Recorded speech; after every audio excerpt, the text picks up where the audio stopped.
Bienvenidos a la unidad 7 de pediatría. En esta unidad vamos a tocar la parte de neurología con los temas de crisis convulsiva, traumatismo cráneoencefálico en paciente pediátrico y meningoencefalitis infecciosa. Empezamos. Hablando de lo que son las crisis convulsivas. Son descargas anormales excesivas de las neuronas corticales, que estas van a acompañar con alteraciones motoras sensoriales y que van a tener repercusiones en el estado de la conducta, ¿no? Como clínica va a depender de la localización en la que se hagan estas descargas eléctricas o epilépticas a nivel de la corteza y así como la extensión y el patrón de propagación. Va a haber después de una crisis convulsiva un periodo de confusión, va a estar seguido por periodos de confusión, irritabilidad o fatiga, que se llama o es llamado un periodo postictal. Como vemos en imágenes, acá tenemos un electroencefalograma normal con en la parte superior. En el electroencefalograma con una crisis epiléptica parcial, donde se encuentra focalizado en uno de las áreas del cerebro. Y cuando hablamos de una electroencefalograma con una crisis epiléptica generalizada, vamos a ver que hay alteración a nivel de todas las ondas electroencefalográficas. ¿Cuál es la forma de diagnosticar? Vamos a analizar primeramente todo lo que son los factores desencadenantes que puedan haber producido este tipo de alteraciones a nivel cerebral, ¿no? Por ejemplo, en los casos de fiebre, en infecciones, en enfermedades sistémicas agudas o en casos de que ya haya tenido una historia de una enfermedad neurológica previa, traumas. Muchas veces es secundario a ingestas de sustancias o medicamentos, hay inmunizaciones recientes o antecedentes de crisis convulsivas. ¿Cuáles son los signos de infección? Para darnos cuenta, por ejemplo, cuando estamos ante una infección por irritación meningia, va a haber signos de hipertensión intracraneal como el papiledema, fontanela abombada y cambios en los signos vitales, ¿no? Otros signos muy evidentes, dependiendo la etiología, puede ser signos de trauma o déficit neurológicos focales. Cuando hablamos de las crisis convulsivas no febriles, puede ser que se haya presentado por primera vez y que sea lo más probable que sea una causa tratable ante una crisis. Hay que hacer un buen interrogatorio y una exploración física adecuada. Tiene que hacer una prueba, una determinación de la glucosa capilar en todos los pacientes que hayan sufrido de crisis convulsivas para determinar si no ha sido secundario a esto. Hay muchas veces la causa es a nivel de desequilibrios hidroelectrolíticos que producen con mayor frecuencia crisis convulsivas en menores de un mes. Otra causa como origen infeccioso, tenemos que analizar o solicitar una biometría hemática completa. Casos que ya tengamos datos clínicos de una meningitis, vamos a poder solicitar la punción lumbar. Alteración del estado de la conciencia va a ser otro del dato clínico característico. Y el periodo postictal va a ser prolongado en los casos que sean de origen infeccioso, ¿no? En todos los casos de crisis convulsivas neonatales también tiene que ser causa origen infecciosa. ¿Cuál es el manejo inicial? Muchas veces estos son de periodos breves y se autolimita. Eso quiere decir que se pasan por sí solos y hay que considerar el diagnóstico del estatus epiléptico, ¿no? Para ver el periodo de una crisis aguda. Por lo general estas crisis que duran más de 10 minutos son las que van a ser más difíciles de autolimitarse, por lo que son los que con más frecuencia tienden a ser refractarias y estos no tienen un periodo anticomicales, ¿no? como tal en el tiempo. El manejo inicial del paciente de una crisis convulsiva va a ser, vamos a ver más adelante, tiene que incluir todo lo que es la evaluación del ABC, vía aérea, respiración y circulación, para poder hacer una intervención adecuada. Eso como base para el manejo inicial. ¿Qué hacer cuando es una crisis febril?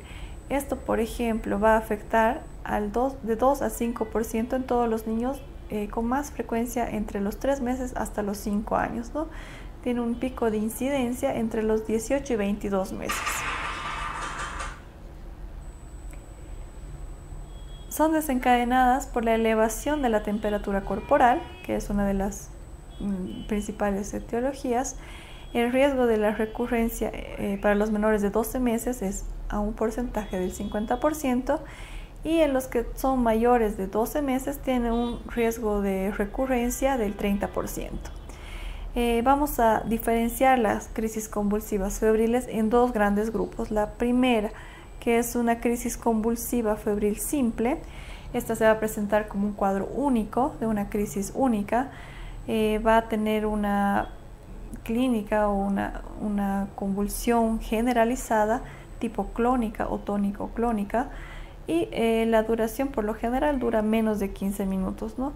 Esta tiene como característica que no recurre en las próximas 24 horas.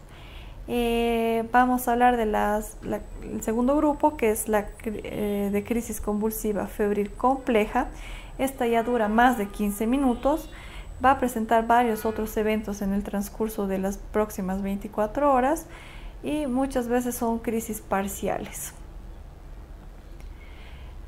Cuando hablamos de una primera crisis convulsiva sin una causa aparente, esto por lo general es una de las causas neurológicas más frecuentes en la consulta, en emergencias, en urgencias.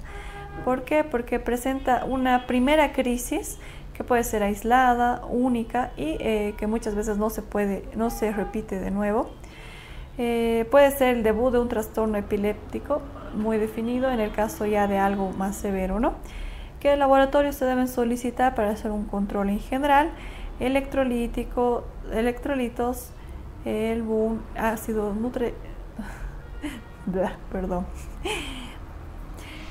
¿Qué laboratorios debemos realizar según la clínica que tenga el paciente? Vamos a poder solicitar los electrolitos, creatinina, examen toxicológico, dependiendo si se sospecha o no de algún otro cuadro postictal prolongado. Como base general vamos a pedir la biometría hemática. En el caso de que sea por un agente infeccioso, va a tener alteraciones a este nivel. Y en el caso de que sea menor de 6 meses y sí tiene signos meningios, se va a solicitar lo que es una punción lumbar. Esto para poder identificar el agente causal. En algunos casos se pide de ingreso obtener primero una tomografía de cráneo para evaluar si es que habría o estaríamos ante el aumento de una posible presión intracraneal. Muchas veces la primera crisis no suele ser típica de la epilepsia, se autolimitan y no vuelven a remitirse, ¿no? Más del 50% de los casos no amerita tratamiento y no solo en caso de que pueda presentar una recidiva. Hablamos de las convulsiones neonatales. Esto es muy frecuente en los recién nacidos, más o menos en un 10 a 20% de estos pacientes que convulsionan en esta etapa neonatal van a presentar algún tipo de epilepsia a lo largo de su vida. Las principales causas como tal van a ser una hemorragia del sistema nervioso central, encefalopatías hipóxico-isquémicas, infecciones y trastornos metabólicos. Por lo general o más frecuentes son las hipoglicemias, la hiponatremia, hipocalcemia e hipomagnesemia. Por lo regular estas convulsiones en la etapa neonatal, corrigiendo la causa, se van a ir desapareciendo, ¿no? La evaluación inicial se tiene que hacer con un electroencefalograma y hacer imágenes como tomografía y resonancia o ultrasonidos de transfontanelar para poder evaluar también algunos otros datos. ¿Qué laboratorios se deben pedir? Una biometría hemática completa. Se hacen cultivos a la par de la biometría a nivel periférico, un examen de orina, urocultivo y en algunos casos exámenes toxicológicos. La epilepsia como tal es un tema bastante amplio que me gustaría poderlo revisar también, que lo vean de a poco, ¿no? Estos son, por lo general, están clasificados en sus textos en 4 grupos, ¿no? Todo lo que va a ser los síndromes epilépticos del lactante, con sus propias características, los síndromes epilépticos a nivel de los preescolares, de los escolares y algo ya más complejo cuando ya es el estado convulsivo o cuando ya presenta un estatus epiléptico. ¿Qué vamos a hacer ante un tratamiento como agudo, digamos, o característico de las crisis convulsivas? Primero tenemos que evaluar, digamos, mantener la calma y empezar a controlar el tiempo, como vemos en la imagen, controlar el tiempo que inicia la convulsión y hasta que termina. Principalmente nos vamos a ir a estabilizar la función de todo lo que son los signos vitales con el ABC y vamos a hacer primero protegiendo la cabeza, ¿no? Poniéndolo de costado, girándolo, recostándolo en el suelo, como vemos en la imagen, muchas veces apoyado a lo que tengamos una almohada, una chamarra o algo para que la cabeza no se golpee. Se lo debe colocar al paciente de costado y nunca, esto está evaluado, esto se hacía, anteriormente se recomendaba colocar algo para evitar que se muerda la lengua y demás, pero actualmente es mejor no poner ningún tipo de objetos extraños a la boca ni intentar abrirla. ¿Por qué? Porque esto produce una relajación de la lengua que va a permitir que ésta se pueda ir para atrás y pueda obstruir aún más la vía aérea. Entonces, colocándolo de costado y reposando la cabeza sobre una superficie, vamos a evitar, digamos, que se pueda obstruir la vía aérea. Otro dato importante, aflojar la ropa, quitar todo lo que tenga como cinturones, poleras, correas o lo que sea. No tratar de evitar que se mueva. Si ese niño está convulsionando, hay que evitar simplemente que se golpee la cabeza, pero nunca evitar que se mueva. Entonces, no moverle, a menos que esté en algún lugar de peligro, ¿no? Ya que sea que nos encontramos en una carretera, en medio de la calle, en situaciones de riesgo para nosotros y para el paciente, ahí sí se lo puede mover. En el caso de que tenga algo alrededor, sillas, mesas, objetos cortopunzantes, también alejarlo y tenerlo en un espacio, un área libre, ¿no? Luego de evaluar todo lo que es la vía aérea, ventilación y circulación, nos vamos a ir a lo que es la determinación de la glucemia, si se puede con una tira reactiva para poder determinar si se encontraría ante un caso de hipoglicemia, si se puede después del periodo de la crisis determinar o extraer la sangre para poder hacer exámenes generales de electrolitos, de gases, todo lo que es la biometría hemática y poder ver qué otro tipo de infección o alguna otra o agente causal esté provocando estas crisis convulsivas. Si en la tira reactiva sí nos encontramos ante un caso de hipoglucemia, el manejo inicial va a ser una solución glucosada al 25% a 2 ml kilogramos endovenoso. Una vez que ya está estable, ya se ha pasado el periodo postictal, vamos a ir a la parte de administración de medicamentos anticonvulsivantes, utilizando, dependiendo de la edad del paciente, menores de 18 meses deben ser como la piridoxina a una dosis de 150 miligramos kilogramo y en caso de los recién nacidos a 50 miligramos, ¿no? Si se repite dentro de los 5 o 10 minutos, repetir una dosis de diazepam, si es que ya ha sido iniciada durante el primer periodo. A los 10 minutos hacer una administración de fenitoína de 10 a 20 miligramos kilogramo IV, máximo hasta 1 gramo, y monitorizar. Si se puede hacer un electrocardiograma y una placa de pulmón, vamos a poder hacer, midiendo siempre todo lo que son los signos vitales, presión arterial, frecuencia cardíaca y demás. A los 20 minutos vamos a repetir la dosis de diazepam, siempre y cuando teniendo en cuenta evitar el riesgo de depresión respiratoria por la dosis excesiva de diazepam. Y a los 30 minutos vamos a poder administrar otra vez la fenitoína, pero en una dosis más baja, más o menos 10 miligramos kilogramo endovenoso, o en el caso de contar con un fenobarbital a 15 a 20 miligramos IV. Hablando un poco de lo que es traumatismo craneoencefálico en el paciente pediátrico. Recordemos que este traumatismo va a producir una lesión, va a ser producida por una lesión a una acción mecánica de un elemento externo que puede ocasionar daños a nivel de la piel, del cuero cabelludo, del cráneo o de las estructuras intracraneales. Dependiendo del grado de lesión, dependiendo el tipo de trauma, vamos a poder hacer una evaluación. Dentro de la fisiopatología vamos a hablar de lo que es la lesión cerebral primaria y secundaria. Tenemos también lo que es la isquemia cerebral o el aumento de la presión intracraneal. Estas van a ser lesiones secundarias al traumatismo que se pueden producir inmediatamente dependiendo del grado del golpe, ¿no? Del trauma. Cuando hablamos de una lesión primaria y secundaria, vamos a hablar de que se produce un daño a nivel neuronal, de que tiene un trauma directo, de que la lesión secundaria va a atribuir efectos posteriores al trauma como casos de hipoxia, hipoperfusión, citotoxicidad y demás. En el caso del aumento de la presión intracraneal secundaria a un trauma, el cráneo no tiene, los huesos del cráneo no tienen la elasticidad para poder ampliar o moverse, ¿no?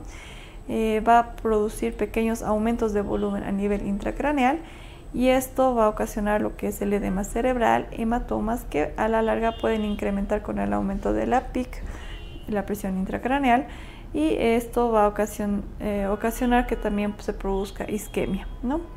Si esto va a persistir en el transcurso del tiempo o en las próximas horas, y dependiendo de la cantidad, se va a producir lo que es la herniación a nivel cerebral, puede haber una compresión del tallo cerebral, deterioro neurológico, llegando así hasta la muerte. A nivel de la isquemia cerebral, vamos a decir que es una de las principales causas de lesión cerebral secundaria, originadas por los mecanismos de pérdida como autorregulación del flujo sanguíneo cerebral. Muchas veces ocasiona vasoespasmos cerebrales de baja presión de perfusión, y muchas veces va a llegar a hacer lo que es la hipotensión arterial y producir la hipertensión intracraneal. Como cuadro clínico, generalmente va a ir dependiendo del tipo de trauma. Es muy importante al iniciar el anamnesis que podamos hacer un interrogatorio adecuado, ¿no? Dependiendo el tiempo de pérdida que se ha tenido o ha cursado con un periodo de pérdida del estado de alerta, si ha tenido esta pérdida del estado de la conciencia, por cuánto tiempo, si ha presentado convulsiones, vómitos, si ha tenido alteraciones del estado de la conciencia, si ha tenido algún cambio de comportamiento en el transcurso de las horas. ¿Por qué? Porque recuerden que un niño no les va a decir que le duele, o no va a decir que hay algo raro, simplemente va a estar irritable, muchas veces se va a presentar con ataxia, y dependiendo si el niño puede o no hablar, al interrogatorio va a poder referir lo que es la cefalea, el dolor de cuello, y tal vez podrá dar un dato más sobre la anamnesia, ¿no? De cuánto tiempo ha estado inconsciente, si hay algún estado de debilidad de la visión, de las extremidades como parestesias y demás. Recordemos que dentro de la evaluación inicial, el ABC, vamos a aumentar el D y E, ¿no? Que este niño que ha recibido un trauma va a ser de la misma manera que va a ser manejado de la misma manera que el adulto, ¿no? La evaluación primaria va a ser la estabilización hasta poder realizar los exámenes complementarios en un lugar donde puedan incluirle la evaluación de los signos vitales. Si es que este va a presentar casos de bradicardia, puede ser por un incremento de va a presentar hipertensión intracraneal y puede indicar a largo plazo una lesión del cordón espinal. La taquicardia puede ser una respuesta en caso de hipovolemia, puede presentarse casos de hipoxia, de dolor o ansiedad. Al hacer la exploración física, vamos a analizar todo lo que es la cabeza, el cuello, el tórax, el abdomen, llegando a pelvis y extremidades, ¿no? ¿Para qué? Para buscar algún dato de inflamación o laceraciones o alguna irregularidad que haya tenido, o pueda presentarse, en el caso de los lactantes, tensión en las fontanelas, ¿no? Si es que tenemos una fractura de base de cráneo, recuerden que va a presentar lo que es el signo característico de los ojos de mapache, que es una equimosis periorbital, o muchas veces retroauricular, que es el signo de Battle. Esto va a ocasionar el hemotímpano, otorragia, otorrea. Muchas veces, dependiendo del compromiso del grado de fractura de base de cráneo, va a tener compromiso con el otorrea del líquido cefalorraquídeo y rinorrea. Hay alteraciones a nivel de las retinas, como el papiledema o las hemorragias. La evaluación del examen neurológico vamos a hacerlo a través de la escala de Glasgow pediátrica modificada, para evaluar las funciones mentales superiores, los nervios craneales, los reflejos motores sensoriales y la función cerebrosa. Para hacer un diagnóstico certero vamos a clasificarlo en dos partes, ¿no? Cuando hablamos de un trauma cráneoencefálico penetrante, esto es poco frecuente en los niños, pero puede darse el caso de se va a presentar o se debe dejar los objetos, no se deben ni retirar ni mover hasta que sean evaluados, porque esto podría causar un mayor daño a nivel del cerebro o de los vasos sanguíneos. Cuando hablamos de un traumatismo cráneoencefálico cerrado, este es el más frecuente, muchas veces por caídas, accidentes de tránsito y demás. Se origina con un golpe principalmente en la superficie o en una superficie plana, y que puede ocasionar desde lesiones a nivel de la piel, del cuero cabelludo, hasta fracturas y daños directos en el sistema nervioso central, como mecanismos de aceleración y desaceleración. Cuando el área del impacto es pequeña, debe haber una laceración también a nivel de la piel y del nivel del área que está comprometido, y puede haber una depresión o fragmentación del cráneo. Por eso también, cuando hay un trauma cerrado, hay que evaluar todo lo que está alrededor de la herida que deja, ¿no? Y otro dato muy importante dentro de la parte del diagnóstico, en el caso de diagnósticos como de traumatismo cerrado y en accidentes de tránsito donde han estado en movimiento, hay que evaluar el análisis del tipo de golpe, si ha tenido algún choque directo, si ha tenido el signo del latigazo a nivel cervical, porque eso también nos va a dar otra pauta para poder hacer un estudio más profundo si es que habría lesiones a nivel cervical o de la columna vertebral.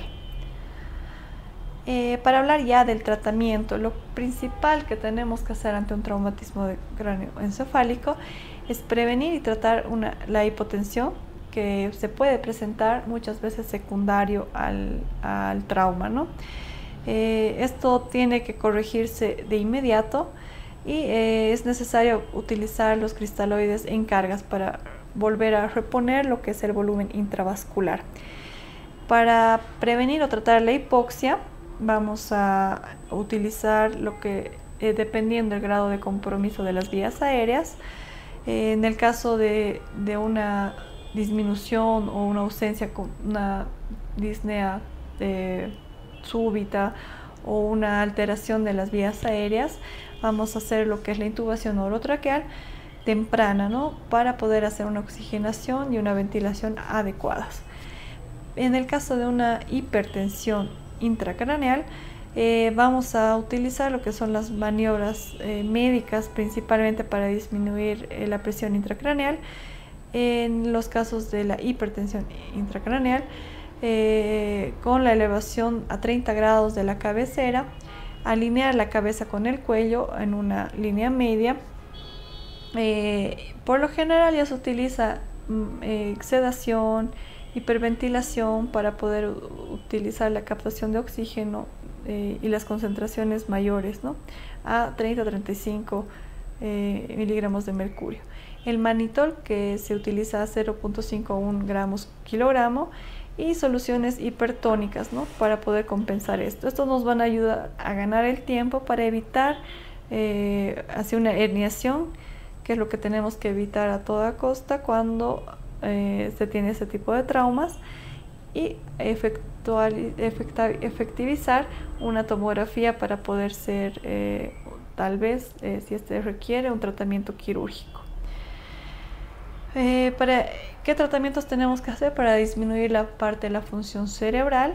Esto se ha comprobado que no tiene mucho beneficio a nivel de los esteroides, pero puede presentarse también con hipotermia en los casos de los traumas en los niños, ¿no?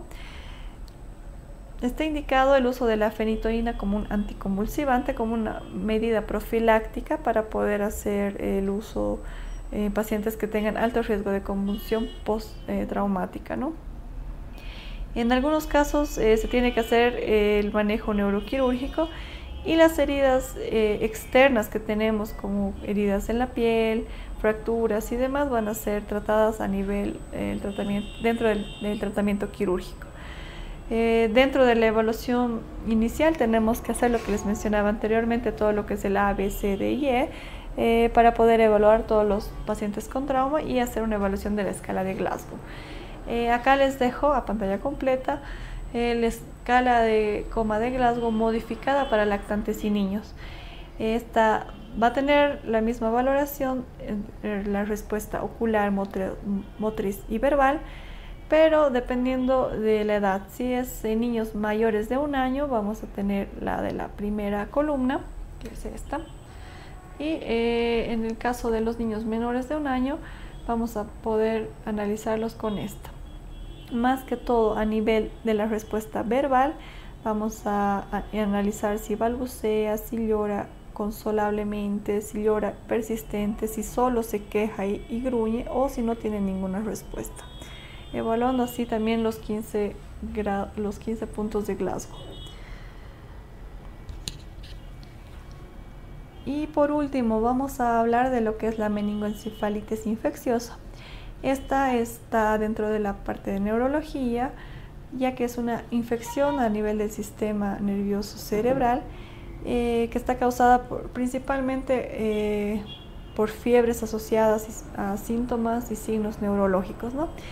Estas infecciones pueden ser difusas, pueden ser focales, puede dar desde una encefalitis hasta una meningitis, que son algunos ejemplos de infecciones difusas. Acá tenemos este cuadro que lo vamos a ver imagen completa, pantalla completa. La incidencia de la meningitis bacteriana va a ser más frecuente en los niños de 3 meses hasta los 8 meses de edad. Tiene como factores de riesgo aquellos que no han sido vacunados, que viven en hacinamiento, que los factores económicos son bajos, que no tienen limitaciones a los servicios de salud, pero también que puede haber una fuga de líquido cefalorraquídeo a través de alguna de las barreras mucocutáneas como causas congénitas o adquiridas. Dentro de la etiología va a depender del grupo etario.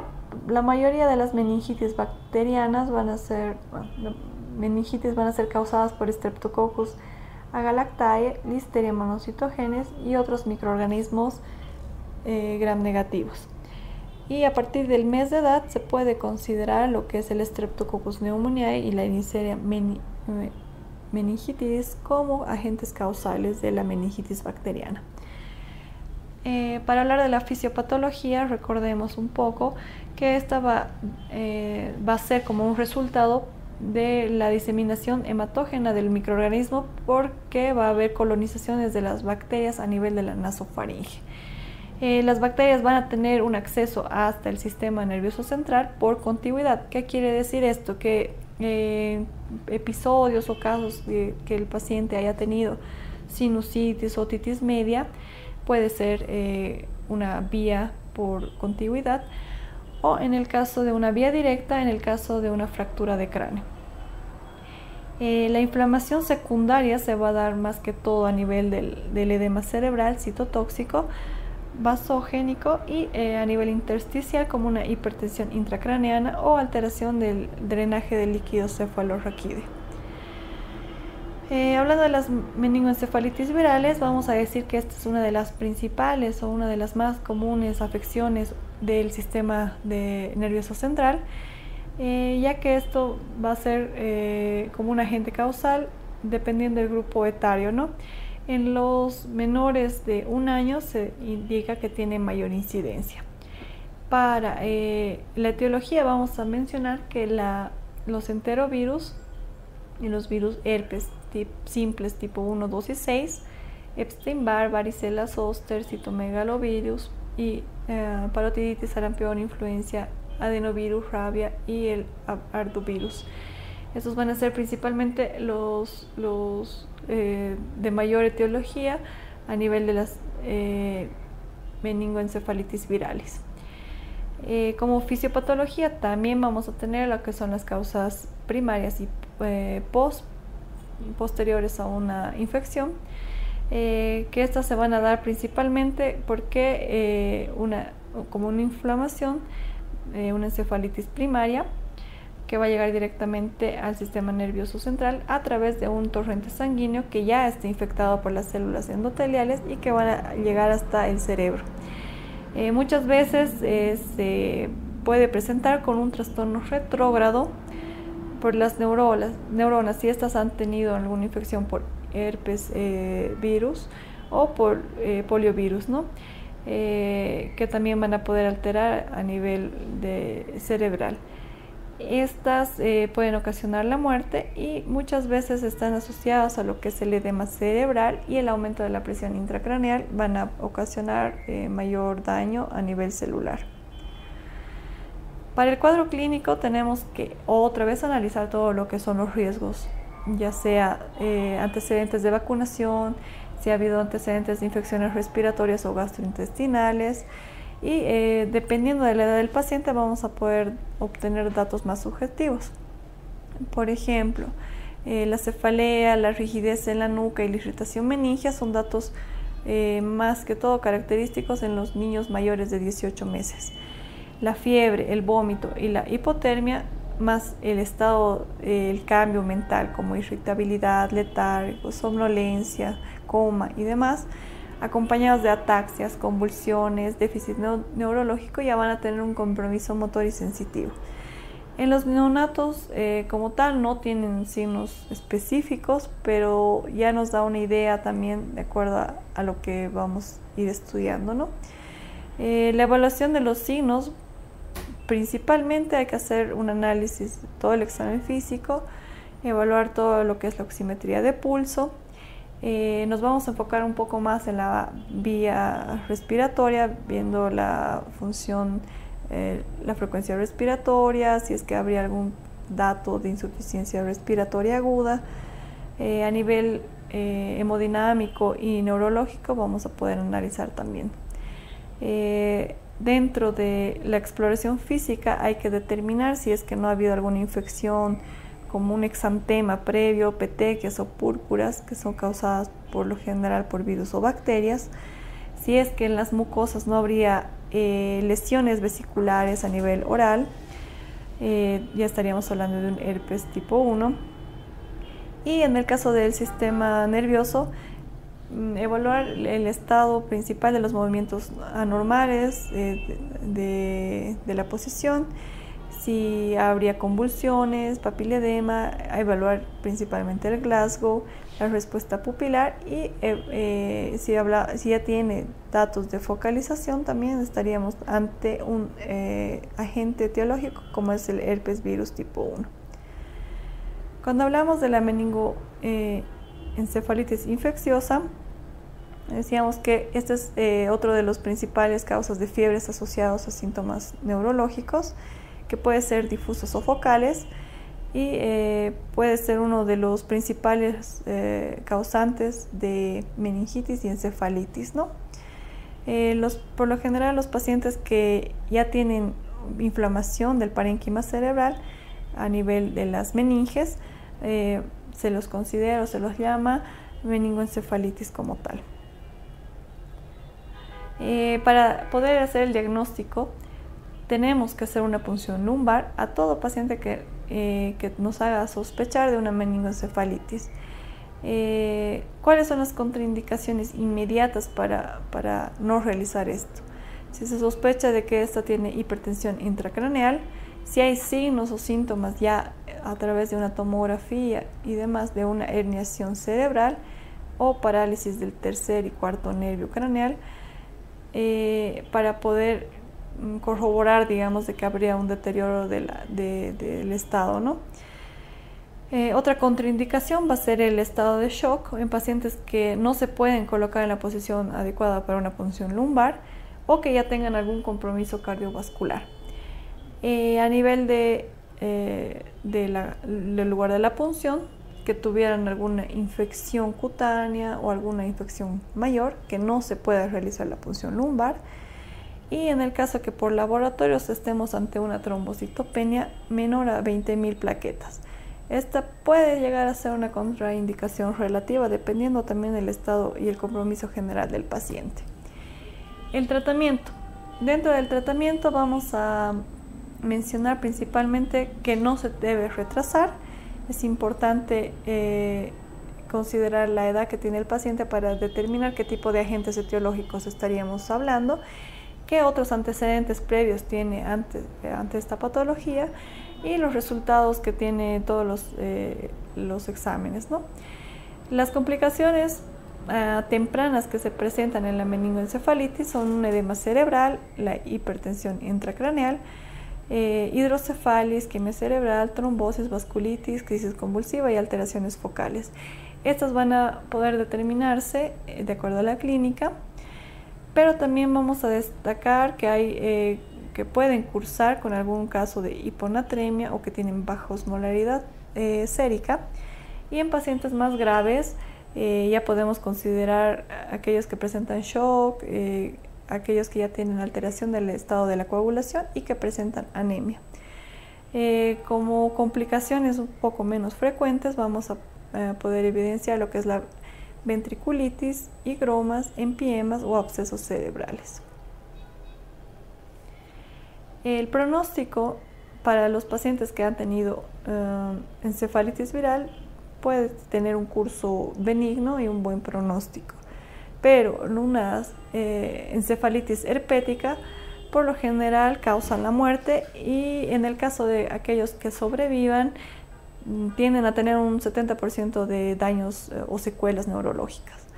En el caso de las meningitis bacterianas, vamos a decir que hay pacientes que fallecen, más que todo en un rango de un 75%, y en aquellos que llegan a sobrevivir tienden a tener bastantes secuelas o daños neurológicos posteriores e importantes, más que todo en aquellos casos que hayan tenido alguna infección por el Streptococcus pneumoniae.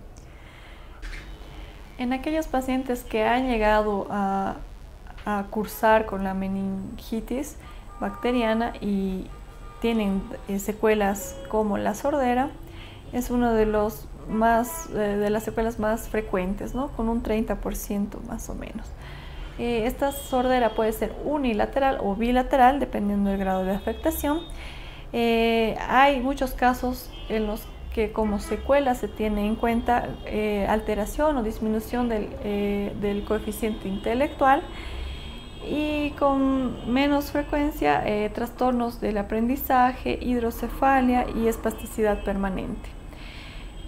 Bueno, con esta parte hacemos un hincapié a todo lo que es la parte de neurología, esperando que revisen un poco más todas aquellas cositas que faltaban profundizar, para que les puedan ayudar en cuanto a lo que es el diagnóstico y la diferenciación de estas 3 enfermedades que hemos visto en la unidad de neurología.